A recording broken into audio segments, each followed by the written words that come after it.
চায়নার সেনজেনে এসে সবচেয়ে বড় সমস্যা হচ্ছে যে বাংলা খাবারটা আপনি কোথাও পাবেন না। আমরা অনেকক্ষণ ধরে খোঁজাখুঁজি করার পরে একটা চাইনিজ মুসলিম হোটেল পেয়েছি, যেখান থেকে আমরা বাংলা খাবারের একটা হয়তোবা টেস্টটা এখান থেকে কিছুটা নিতে পারি। এখানে সব ধরনের খাবারের মেনুগুলো রাখা আছে দেখেন। তো চায়নাতে আপনারা যারা আসেন, সেনজেনে অ্যাটলিস্ট যারা বিজনেসের কাজে আসেন, তাদের জন্য এটা একটা বড় ধরনের ক্রাইসিস। তবে আপনাকে বিদেশ ভ্রমণ করলে সবসময় মাথায় রাখতে হবে যে বাংলা খাবারটা আপনি সব জায়গায় অ্যাভেলেবেল পাবেন না। আপনাকে ইন্ডিয়ান খাবার অথবা বাংলা খাবার, মানে বিভিন্ন ধরনের টেস্টের ভেরিয়েন্ট আপনাকে হয়তোবা হালকার উপরে রেখে আপনাকে হয়তোবা নিজের উদরটা পূর্তি করতে হবে। তো যাই হোক, এখানে আমি একটা খাবার নিয়েছি যেটা হচ্ছে রাইস, এখানে ক্যাপসিকাম আছে, ডিম আছে, পাশে টমেটো আছে। এটা একটা মিক্সড তারা সবজি আকারে ভাতের সাথে মিক্স করে তারা দিয়েছে। আবার এখানে আমরা রুবেল ভাইকে দেখতে পাচ্ছি, সেও বেশ কিছু মাশরুম টাশরুম সহ একটা ভাতের একটা ভালো একটা আইটেম তারা নিয়েছে। একটু ক্লোজ একটু দেখাই দিই, আমরা একটু দেখাই দিই।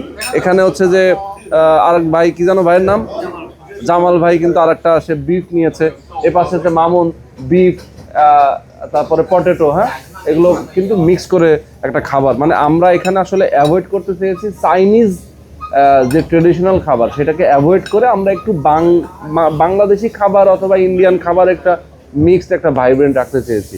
তো আসলে এই মুসলিম খাবারের হোটেল আসলে এই এলাকাতে পাওয়া যায় না, এটা আমরা পেয়েছি। আমি বলবো যে আপনারা যদি এই ভিডিওটা দেখেন, সেক্ষেত্রে এই ভিডিওর ডেসক্রিপশানে তাদের যে এই যে খাবারের যে হোটেল, যে রেস্টুরেন্ট, এই রেস্টুরেন্টের নাম সহ আমি একটা ছবি দিয়ে রাখবো এবং ডিসক্রিপশনে তাদের ঠিকানাটা দিয়ে রাখবো। আশা করি আপনাদের জন্য কিছুটা হলেও উপকার হবে। অন্তত আপনারা যারা বাংলাদেশি আছেন এবং যারা ইন্ডিয়ান আছেন, যারা কলকাতা অথবা ওয়েস্ট বেঙ্গলের যারা আছেন, তারা আসলে অন্তত এই রেস্টুরেন্টটা পেলে হয়তো খুশি হবেন। তো অবশ্যই আপনারা এই হোটেলটা সার্চ করে আপনারা এই জায়গাটাতে চলে আসবেন। এই রেস্টুরেন্টের লোকেশনটা হচ্ছে সেগি মার্কেটের খুব কাছে। দেখেন, আমি আপনাদেরকে রোডটা দেখাচ্ছি। এই রোডে মূলত তাদের এই যে রেস্টুরেন্ট, দেখেন মুসলিম রেস্টুরেন্ট। মূলত এটা মুসলিম যারা আছেন তাদের জন্য বেস্ট, কারণ এখানে খাবার দাবার থেকে শুরু করে আপনারা সব কিছুই একদম পিওর হালাল খাবার এবং খুবই সুস্বাদু খাবার আপনারা এখান থেকে খেতে পারবেন। তো আপনারা অবশ্যই ঠিকানাটা একটু দেখে রাখবেন, আশা করি আপনারা চিনতে পারবেন এবং এই লোকেশনে এসে তাদের রেস্টুরেন্টটা আপনারা খুঁজে পাবেন।